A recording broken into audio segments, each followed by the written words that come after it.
Has the president lost the support of his base? We'll analyze the political implications. Caution, you are about to enter the no-spin zone. The Factor begins right now.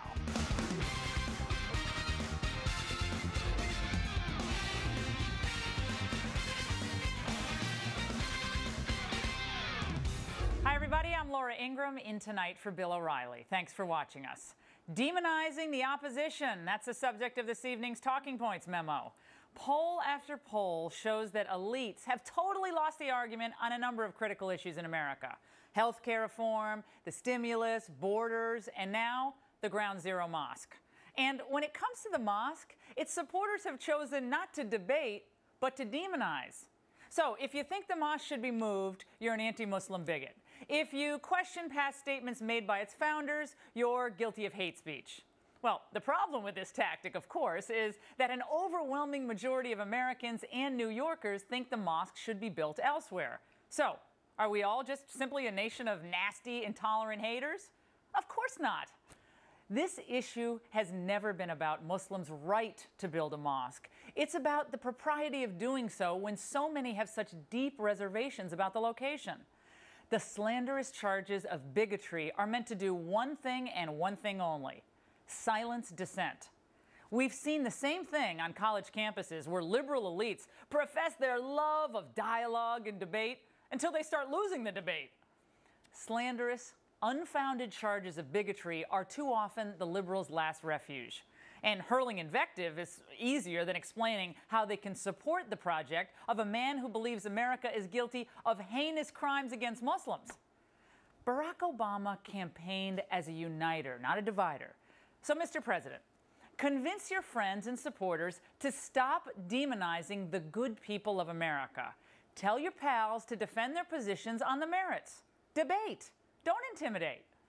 An open, honest discussion is what is needed, not more name-calling. A few of the questions I'd like to ask the Imam Rauf if he were here.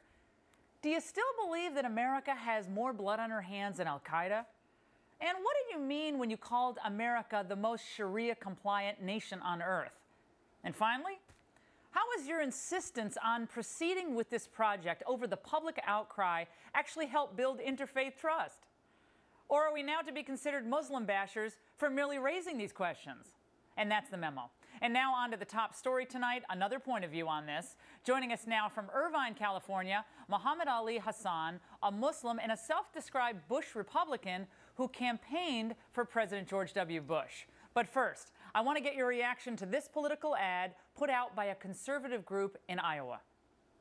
For centuries, Muslims built mosques where they won military victories. Now they want to build a mosque at Ground Zero, where Islamic terrorists killed 3,000 Americans. It's like the Japanese building at Pearl Harbor. Now, I don't know what the American Future Fund is, but there are lots of ads that are on the internet today. And Mohammed, you can comment on the ad, and you can tell me where I'm going wrong in my talking points memo. I mean, where you're going wrong, first of all, I'm not trying to demonize anyone. I'm also a Republican. I campaigned for George W. Bush. But when you tell a group of people that they're not allowed to build something just because they're Muslim, that's bigotry. There's no other way to slice that pie. And that's the problem here. And we can't go by poll numbers to decide what the future of America should be. We have principles. We are the best country in the world because we have a great Constitution. And we should look to our Constitution to guide us in matters of severe conflict. The Constitution says there's a freedom of worship, a freedom of private property, and under constitutional law, this mosque should be built. And that's why we should let the Constitution win and don't let bigotry succeed. Well, first of all, I don't think, when you look at the polls, I believe the CBS poll is the most recent one that came out today. 72% of Americans think the mosque should be built elsewhere. Also, a majority of Americans, and I'm one of them, thinks, of course, the group has a right to build a mosque. No doubt about it. So it's not about a constitutional right or a desire to have a community center or an interesting discussion. All that's fine. I think what's happened, Mohammed, is that with these founders having said what they've said, and you've heard the comments, America has more blood on her hands than Al-Qaeda. America is an accessory to 9/11. These comments are incredibly disturbing and raise the level of discomfort among the American people. Do you agree with those comments he made?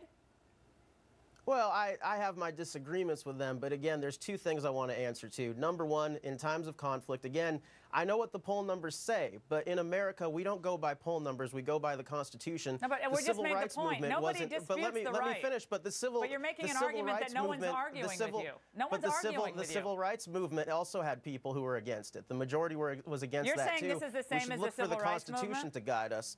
But, well, yes, it is, because it's a matter of bigotry. But more importantly, this is an article. This is an article I have right here about the Imam.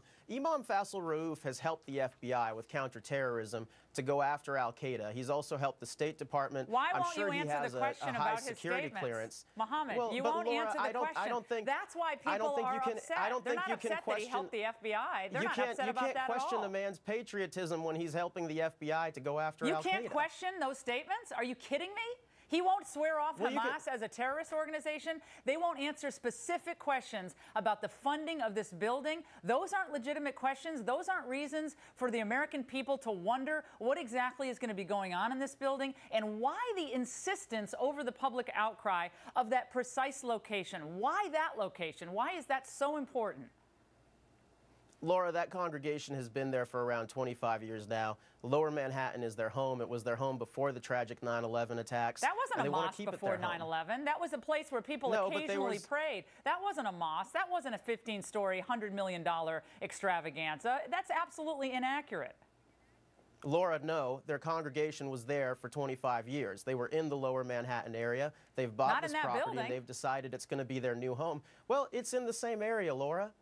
So what is the difference? They have been there for, Imam Faisal Rauf has been in Lower Manhattan near the World Trade Center for 25 years, where he has ran a Muslim congregation. Do you think this is working? And they've working? Decided that they want to build a new building. Mohammed, do you think so this is working? That's how it's going on. This interfaith bridge building that I understand you believe this imam, despite these comments that he's made, despite these inflammatory comments about the American people post 9/11, you still believe that what he's doing with this project is actually fostering more trust between Muslims and non-Muslims. Because I can tell you, I think it's doing the exact opposite. I think it's an in-your-face statement and an aggressive, controversial move that is only building more distrust, not trust, which is what we all want.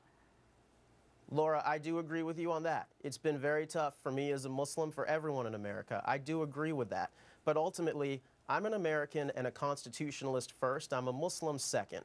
And I am that way because no country in the world gives me the civil liberties to practice as a Muslim, even including the 56 Muslim countries, more than America. And I don't want those constitutional rights abridged. I don't want them criticized. You don't have any concerns about this project? The constitutional rights. You don't have concerns.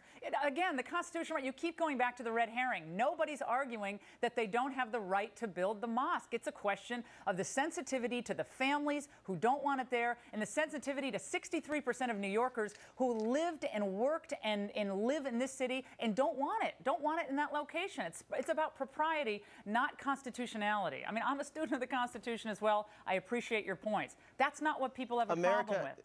America isn't guided by poll numbers. We're guided by the Constitution. This is another article right here. These are 9/11 families who support the mosque. So you have no data to support you that the victims' families as a majority are against this. I've proven to you that there's a substantial amount of victims' families who are for it. 63% of New Yorkers are against it. 63%. Laura, there's families who are for this. Yeah. You were wrong on a qualitative, quantitative, and most importantly, constitutional basis. Well, you're wrong in calling the American people bigots. And a Bush Republican shouldn't use the word bigot so freely and so easily. That is Laura, shameful. when you're against it, when you don't want people to build a mosque just because they're Muslim, it's bigotry. There's no other way to get it. You are alienating people you actually need no, Laura, to encourage by calling them bigots. You're alienating them. It's a really bad move. No, Laura. And coming up, a local Fox reporter tries to ask the Ground Zero mosque developer some questions about funding. We're going to show you the tape and talk to the reporter. And then, is David Letterman turning against the administration?